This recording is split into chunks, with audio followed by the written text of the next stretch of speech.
Good morning. Welcome back to our parenting class series here at Christ Church.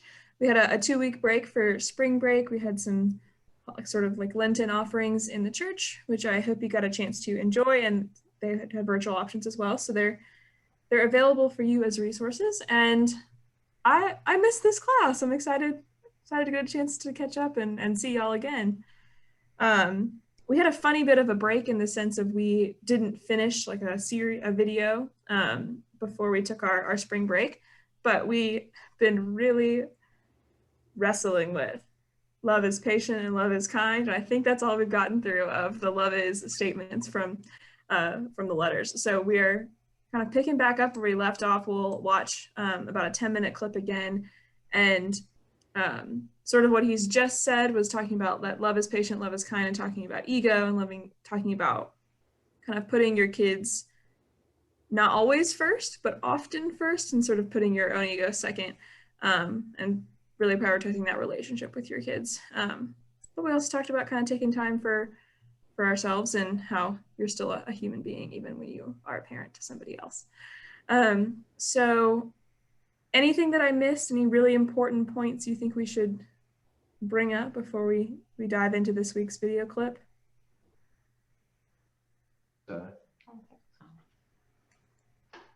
Okay. Well, we've done love is patient, we've done love is kind.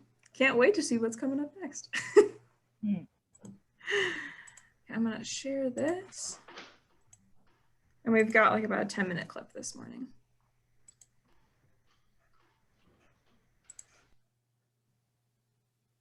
Love is patient, love is kind. Moving on, here's what Paul says next. Love does not envy, love does not boast, and love is not proud. The reason I put these three together is because they communicate one very, very important idea, especially when it comes to parenting. Love allows the other person to shine. Love isn't threatened by someone else's success. Love fully celebrates. But here's something to consider. Here's what gets in the way of that with families. If you don't feel good about yourself, if you don't feel good about something about yourself, it is hard to let others feel good about themselves. If you don't feel good about yourself, it is very difficult to let others shine. It's very difficult to celebrate others. It's very difficult to allow others to feel good about themselves. You will find it hard to allow your children to feel good about themselves. And when I say that, you think, Andy, absolutely not. But I want you to think about this. If this is true of you, you'll have a difficult time celebrating their successes without pointing out something they could have done better, should have done better, and should consider next time. And if that is your habit, if every time they succeed, every time they get an award, every time they just do anything good, you find yourself going right into coaching mode instead of being able to stand back and just celebrate their success, mom, dad, you need to look in the mirror. And I'll tell you where the other dynamic where this plays out is in the area of sarcasm. There is no place for sarcasm between a parent and a child. And generally it's the parent that starts it, right? And this is true regardless of the age of your children. Just eliminate it. And here's why. Your words weigh too much. They cut too deep. And sarcasm is at best for peers, but you and your children are not peers. And here's the thing, especially dads, you'll always win the sarcasm contest. And love never tries to win. Besides, your sarcasm, it may actually be a reflection of your own insecurity. I was just kidding, I was just playing. Okay, those phrases are a waste of breath. The damage is done. It's unkind. Moving on. Now, the next term that the Apostle Paul introduces early on became and continues to be a centerpiece in our home. You'll find this next term at the center of every mutually satisfying relationship. When a family or a community or a company or a country embraces this one dynamic concept, honestly, it eliminates the need for countless rules, laws, and regulations. It's why we only had 2 standard rules in our home, and it's why honor mom was at the top of the list. Paul states it in the negative. Here's what he writes. He says, love does not dishonor others. Love does not dishonor others. Honor. In the families that Sandra and I were most impressed with, there was a culture of mutual respect. They honored one another. I love this word. They deferred to each other. And there was no tolerance for dishonor, no tolerance for disrespect, none. Honest, intense communication, absolutely, but not disrespect. So the way we figured it, again, going back to what I said earlier, if I honored Sandra and if I insisted the kids honored Sandra, it would set a tone for them to honor each other and ultimately me. And here's the thing, and here's why this is so important. Honor is superior to obedience. Honor is superior to obedience. If your goal raising your kids is simply obedience, you are selling your kids short. You are parenting to the lowest common denominator. In an environment of honor, there is virtually, again, no need for rules. Where there is a lack of honor, you can't have enough rules, right? You have to cover every eventuality. And if you don't have a culture of honor in your home, you know this, it's exhausting. It just becomes a game of catch me if you can. You said to be home by 9, but you didn't say 9 p.m., right? But it doesn't have to be that way. So don't aim for and don't settle for obedience. Again, obedience addresses the lowest common denominator. Obedience is really an answer to the question, what is the least I can do without getting into trouble, without suffering any consequences? Besides, you know this, obedience isn't at the heart of every mutually satisfying relationship, but honor always is. In fact, obedience isn't even a factor in a mutually satisfying relationship, but honor always is. Years ago, we had a foster child who was a teenager. She stayed with us a long time. And when she came to live with us, she was there probably a week, maybe a week and a half. And I'll never forget, she came downstairs, she sat at the kitchen counter and she looked at Sandra and me and she said, literally, what are the rules here? What are the rules here? Now, we knew her enough to know she wasn't asking us about the rules because she wanted to keep the rules. She was looking for a way to work around the rules, but you can't work around the rules until you know the rules. So she sat right down. She said, what are the rules? And I smiled. I said, well, that's not how we do it here. And I literally got a 3x5 card and I wrote the word honor on it and I slid it across the counter and I said, this is how we do it here. And she rolled her eyes and she went back upstairs because, like a lot of people, like our kids to some extent, she really wanted to know, how low can I go? She was looking for a loophole. She was looking for workarounds. But there are no loopholes and there are no workarounds with honor. But here's the thing, and here's why I'm spending so much time on it.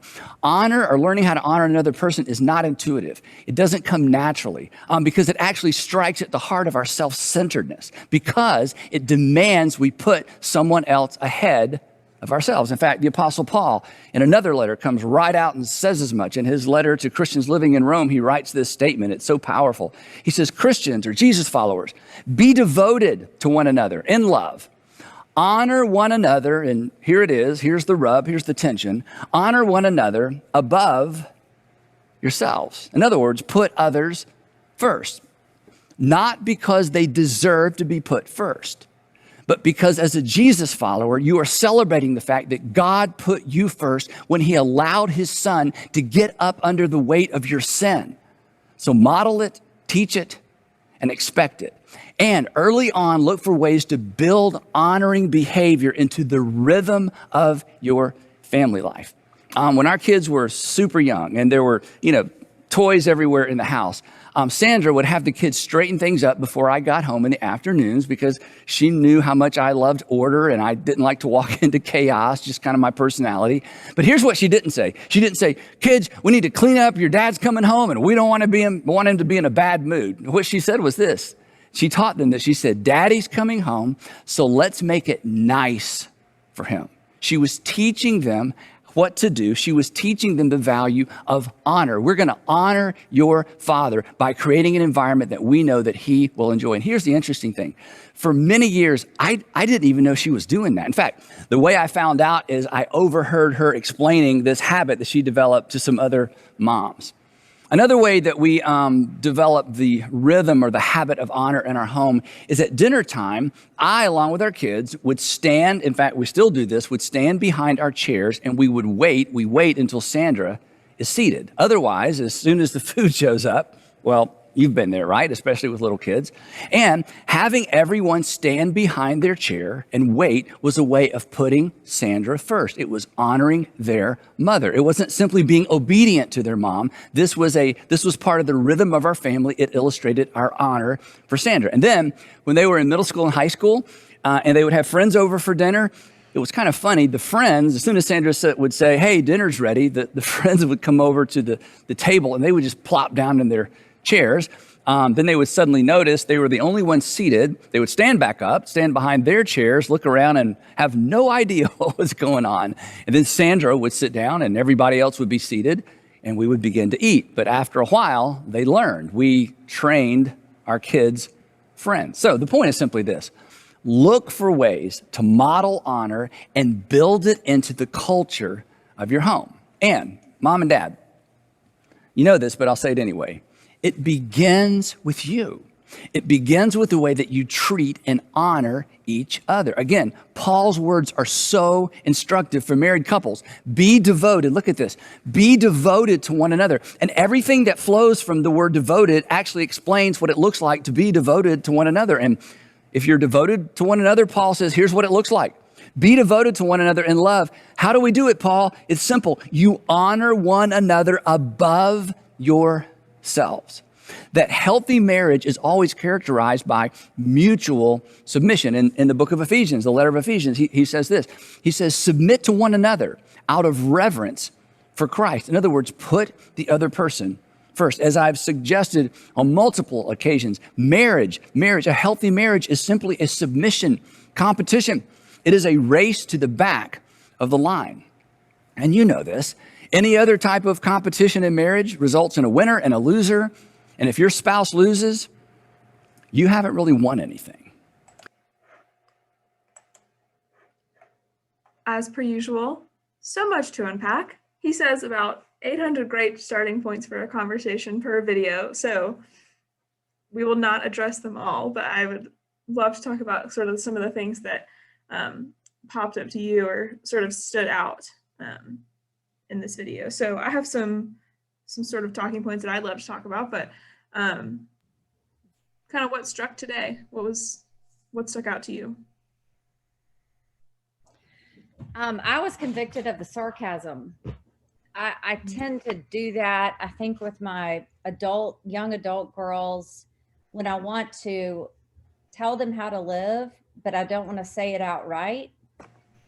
I'll say something sort of sarcastic and say, I was just joking. I was just joking. You don't really need to get yourself together and do blah, blah, blah. But, that's just what, and I always put it in that phrase, and I can tell by the look on their face that they know I mean it. You know how you say something, you say, I'm just joking, but it's really a way of telling somebody to do something or directing their life or telling them what they're doing wrong. I'm really bad at that. And I'm glad that is it. Now that I'm directed, now I really have a reason. It's in the Bible. I cannot do it anymore. It is wrong. So that's good for me. That's really, wow. I got that. I got my Bible out to see if it said anything more about sarcasm. It doesn't, but I'm going to stop doing that. The whole idea of just having this attitude and woven into the fabric, I guess, like he said, of honoring each other, just is so different from rule keeping. But if you're wanting to honor your parents, so to speak, and I'm speaking of the child now, I guess, they want you to be home by midnight. And it's not like it's a rule, it's something you want to do because you're honoring what they want you to do, honoring them as a person. And the way you structure your the way your expectations of your children, you can honor them too that way, instead of just putting burdens on them and criticisms. Honor, it's a huge learning point. It really is. It is. I'm thinking about a client that I'm currently seeing, and she grew up and her parents were divorced, but lived in the same city. And so it was 1 week with mom and 1 week with dad, back and forth. And she said, my dad is very authoritarian and he had lots of rules. She said, but my mom, we just really didn't have any rules. Like, we didn't even have a curfew. We just knew what was expected of us. And so, there she got to see both sides of the whole honor and obedience thing. I love what he said about that. I don't think we think about that very much, the distinguishing factor between those two things. And obedience to me just plays into a power struggle.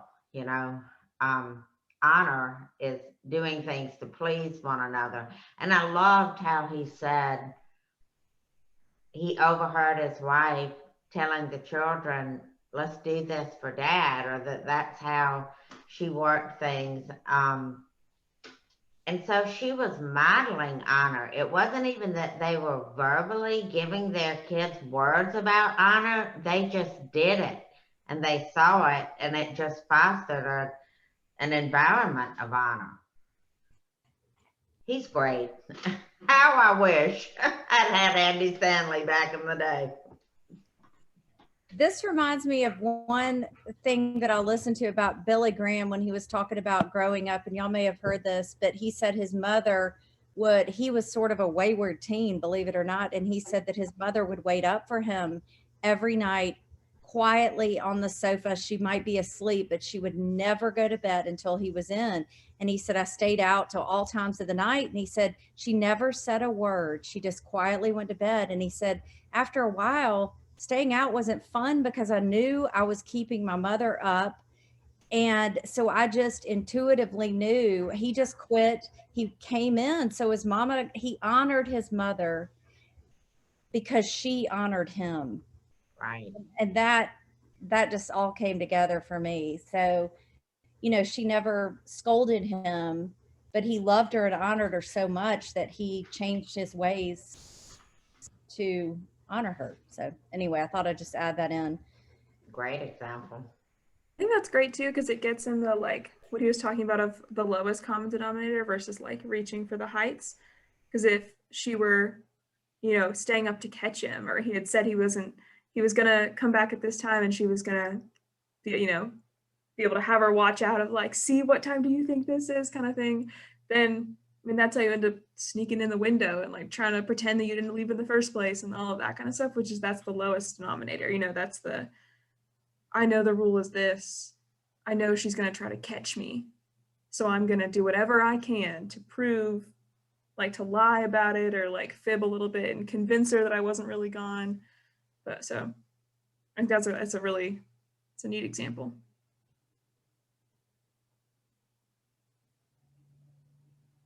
You avoid so much. If this works, and you can't just. Of course, all of us have children that are older now, but you can't just turn on a dime and do it. You have to kind of build it up, and even if you're learning to do it for the first time, after a history of fussing and yelling and screaming and threatening and everything else with the rules, it takes time and consciousness to do it. And he says it starts from the relationship with the parents. If they see the parents yelling and screaming all the time, it's just chaos, I guess. But honor and respect, you cannot demand it from others. Mm-hmm. I think you first have to give it. Mm-hmm.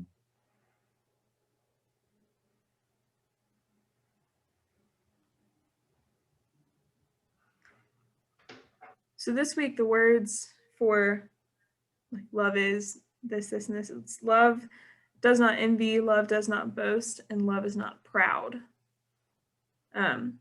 Did one of those stick out to you more than others, or is one of those sort of the sticking point for you of like, oh yes, that's the one that I'm that I struggle with? Envy, boast, and proud.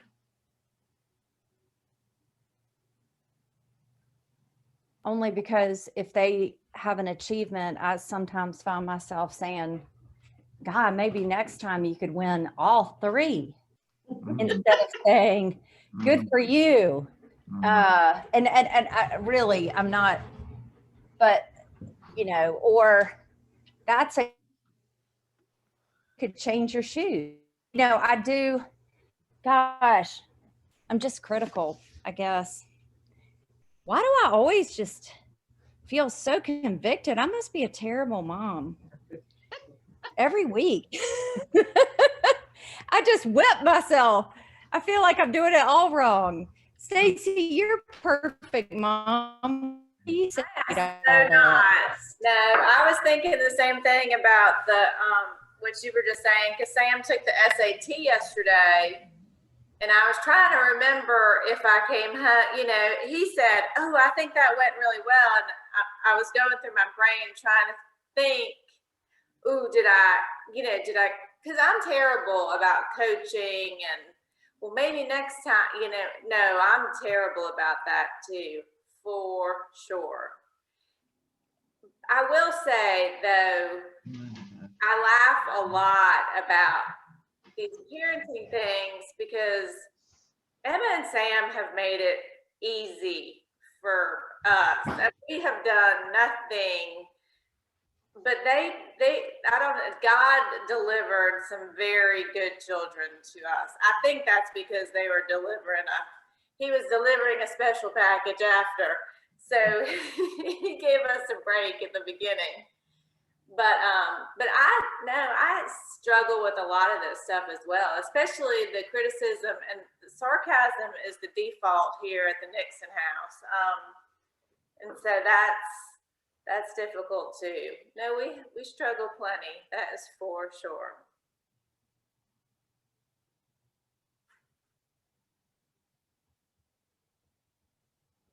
Elizabeth, you're busy over there.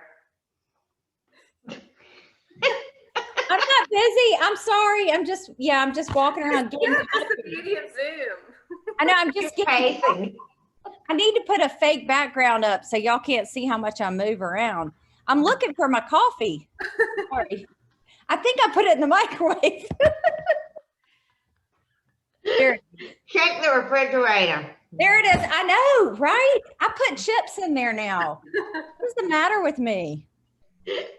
I think you chalk it up to daylight savings and you get a week to figure it out.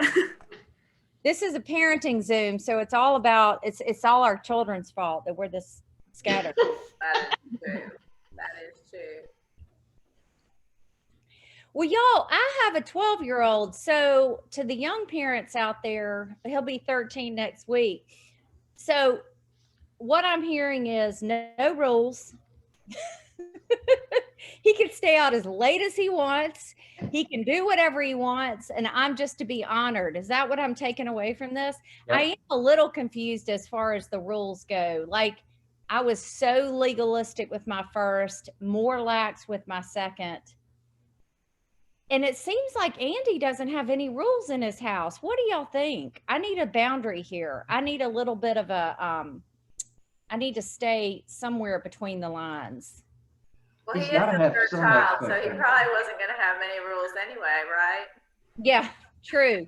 But I'm thinking, do I even give this kid a curfew according to Andy? Can someone help me bring it back to maybe I'd still need to be a parent but I do think I am doing away with like strict bedtimes on the weekends. I used to go upstairs and make sure there was no talking. And, you know, I've learned that, you know, they're only kids once. Let them do, you know, you can't have so many rules that they're constantly looking to break them. But then you need some. Any advice there? I'm trying to reflect back, and I hate to admit that I don't remember it, but wasn't it in about the second or, I don't know, third video that he said, I have 3 rules? Who remembers what they were? Honor your mother is one of them. Honor, right? No lying. Huh? No lying. That was one. What was the other one? Oh, we only had 2, and the kids made up Don't a worship third. the devil. Huh? Don't worship the Right. devil. Don't worship- Right. That's a great rule. I think we should go with that one always. Yeah. I'm just trying to put that in perspective of what he said were his rules, and that's the boundaries. And so, like you, if I had a kid and I'm thinking, okay, now wait a minute, I've got to have some bumper guards. You know, I know what's a little better for them than they know. Right. How do you establish that? Do you bring them into the conversation and That's say, a good idea. you know, clearly I know that if I let you have your way, that you might stay up till 2 or 3 o'clock playing video games on Saturday night because it's not a school night. But let's be honest, how would you feel the next day? How would that affect you? And then you're grumpy, and then, you know, the family's grumpy because you stayed up till 3, you know, and just saying, what do you think is reasonable? I don't know. It depends on kind of their level of maturity. I don't think it can be no rules like he's saying. I mean, maybe expectations, you know, that, you know, tell me why you stayed out till 11:30 when I told you to be home at 11. Ooh, but you told them. Yeah, because it's an expectation. I mean, it's not I'm not punishing you or putting you on restrictions. I mean, it has to be, you know, children need to be guided. They need to have bumper guards. You can't just say, get out there and do your best and please honor me when you do it.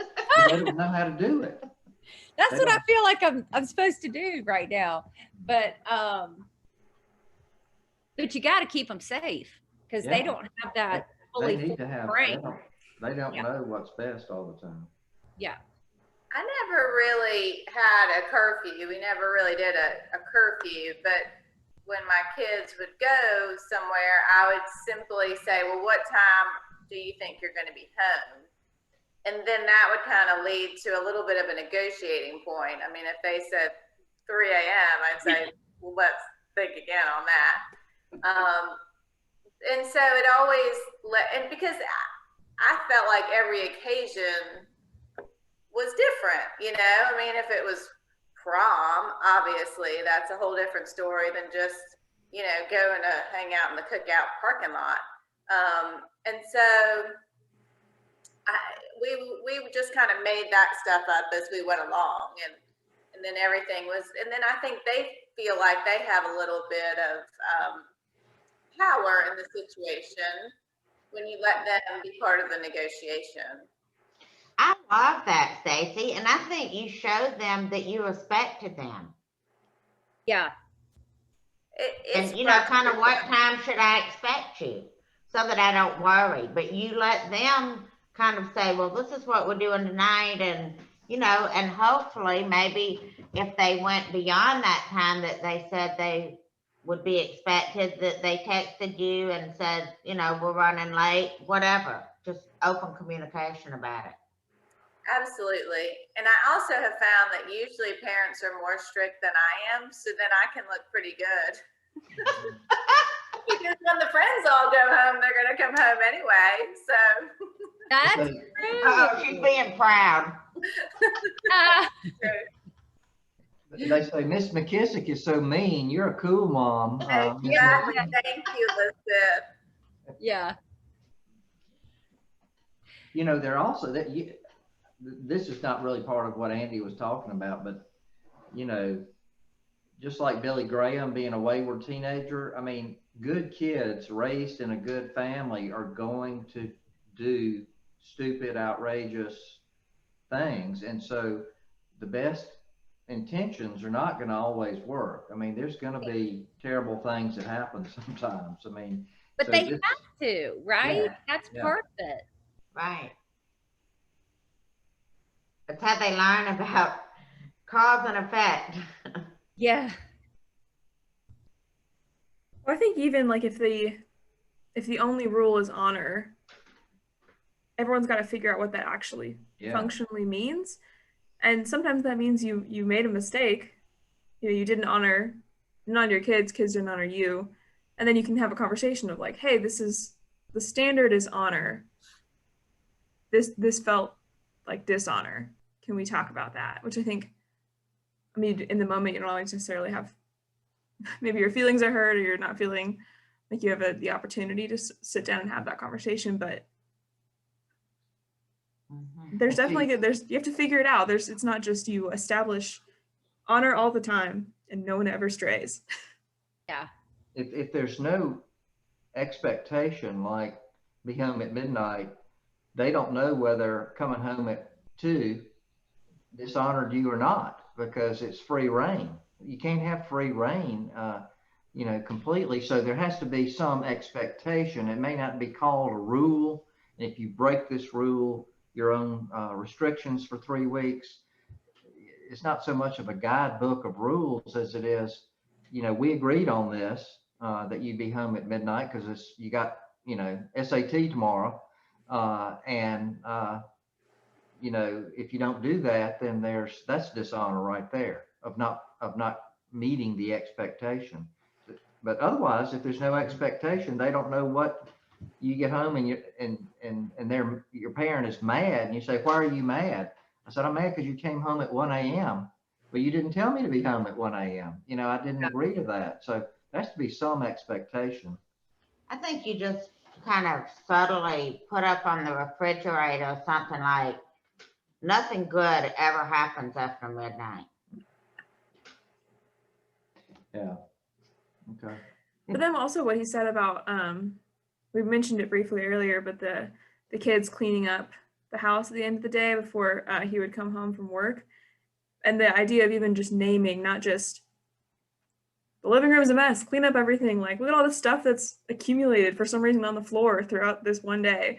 But to say, we're going to clean it up because we want to make it nice for dad. Like we want this to be nice. We want to honor someone else. We know this other person prefers it this way.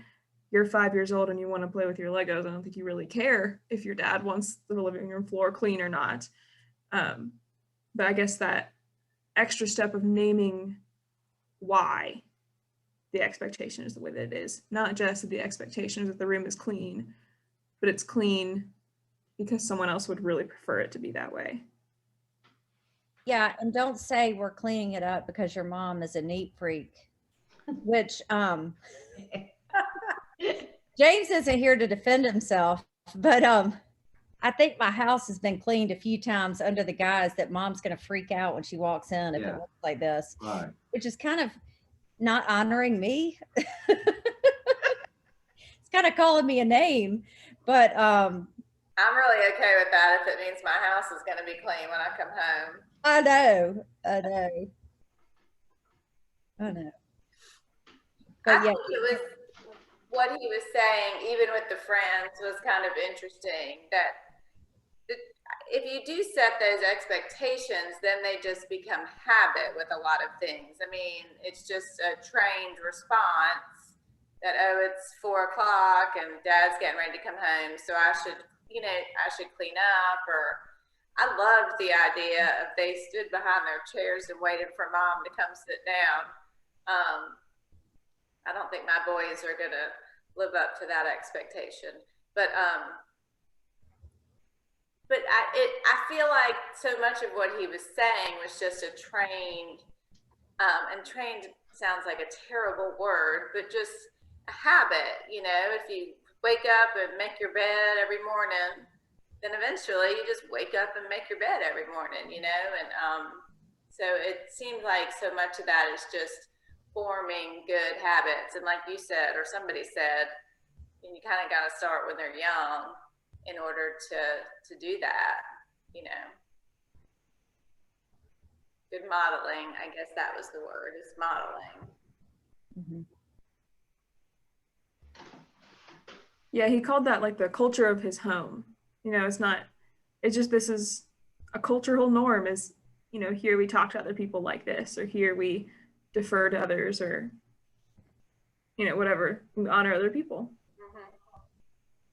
Just like when you go into some people's house and you see all the shoes by the door and oh, this is a house where they don't wear their shoes inside. So everybody just, I had friends growing up like that, and I would just take off my shoes when I went to their house. It's just, yeah, it's their culture, it's their norm.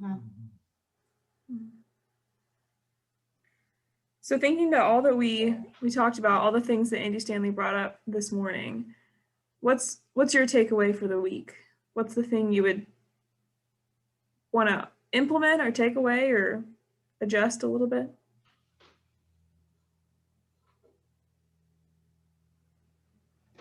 I mean, I just think that word honor, it's so important, and not just for parents. I mean, husband and wife, modeling that for children, for grandchildren. I think about us having the granddaughter yesterday, and with friends, just how we treat others. It's about honor and respect. And if that is kind of your compass, that your North Star, then that's a great thing to follow. I feel like if that's your guiding light, that in parenting, that kind of other things will just fall in if that's been developed. Like habits, like you were talking about, Stacy.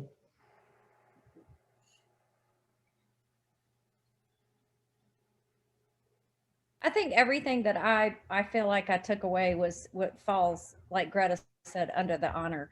I mean, if I'm not going to be sarcastic, or if I'm being sarcastic, I'm not honoring my children.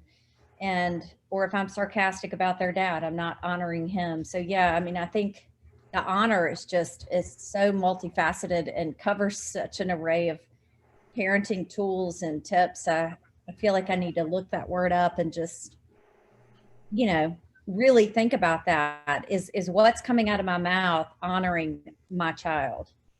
And is what's coming out of my, am I honoring my husband? Because that truly is. Jesus honored everyone when he was here on earth, the weakest of the weak and the sinners of the biggest sinners. And if he can do that, we can surely honor the people that we're supposed to love. Mm-hmm. I was just thinking, I hate to butt in on that. That is such a great point, the way you worded that. And that if someone dishonors us, I think that our natural go-to is to strike back. Mm-hmm. Whereas take that pause and possibly try to show honor in the face of dishonor. And I think that goes a long way. Right. Absolutely. Mm-hmm. Not always easy.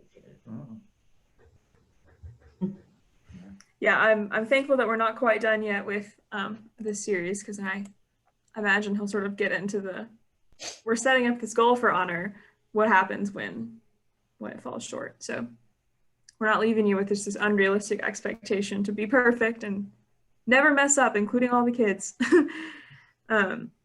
So I'm going to close us in prayer, but before I do, I just want to say thanks for this conversation this morning, and for kind of being vulnerable and willing to share all the things that we may not be doing perfectly, but that we're all working on being our best selves and the best we can be, and honor God the best we can. So thank you for that, and thanks to everyone who joined us later when we're watching this recording. So I'm going to close us in prayer. So the Lord be with you. Also, God, I thank you for the chance to be a community together. I thank you that we don't exist in a bubble, and we don't exist on our own little island, but that we are the people of God and the people created in your image, and that together we serve you and honor you and worship you and walk in your ways. And I pray that as we go into this week, that you would be with us, walk alongside us, guide us when we have questions or struggles or moments of frustration or weakness, and that we would honor you in all that we do, and model that in all of our behavior. It's in your son's name we pray. Amen. Amen. Thank you. Thank you, Addie. Thanks. Thank you. Take care, y'all. Good to see you. Bye. Thanks, guys. Bye.